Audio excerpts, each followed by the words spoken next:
C'est absolument hallucinant. Ils vont tomber dans un piège.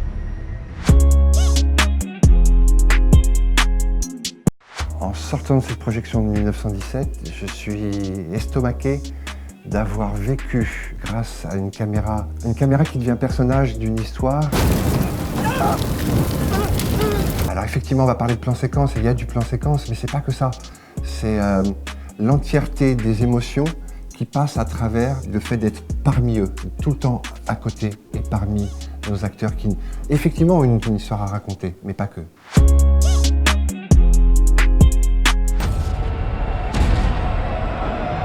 Cette dernière course qui vient porter la missive est ce qui m'a le plus, le plus projeté.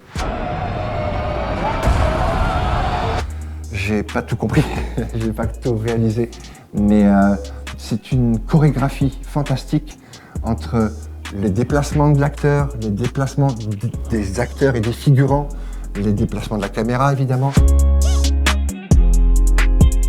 Grâce à mon expérience d'avoir vécu notamment les tranchées qu'on a vécues sur le film du Long Dimanche de Fiançailles, on a vécu ça en hiver, on a vécu ça dans des conditions très difficiles, on a eu des équations à résoudre techniques pas évidentes, de buée sur les caméras, de condensation dans les optiques, des choses comme ça, qui me font penser que ce que je viens de voir là est une performance hallucinante, éblouissante. Je vois la grue, je vois le Steadicam, il y a forcément de la motorisation, je parle de quad ou de moto. Donc c'est beaucoup de travail de mise en place, c'est beaucoup de, je pense, de travail sur maquette également. C'est ce qu'on avait nous vécu avec Jean-Pierre Jeunet pour le Long Dimanche de Fiançailles, où les maquettes nous ont permis de préciser des déplacements de positionnement de lumière, de positionnement des effets spéciaux pour les explosions et autres.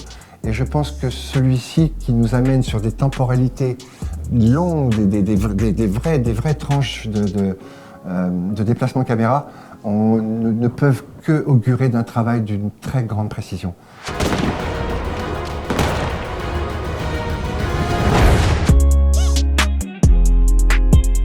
Le plan séquence participe à monter et à porter l'émotion.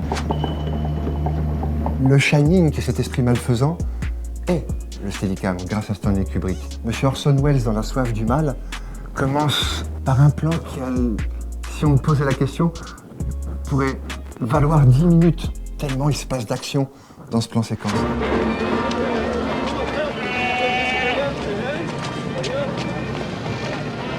Oui, 1917 fait partie de la Bible, de ce qui a pu, à travers le plan séquence, nous amener au cinéma et nous amener à raconter une histoire. Oui, j'aurais tellement voulu y être, mais je crois que j'aurais pas réussi tellement ils sont forts physiquement. J'ai été explosé physiquement dans la salle quand je pense à ce que ça représente. Parce qu'on parle d'outils, mais c'est une implication physique qui m'aurait tant donné envie de les rejoindre, mais je sais pas si j'en aurais été capable.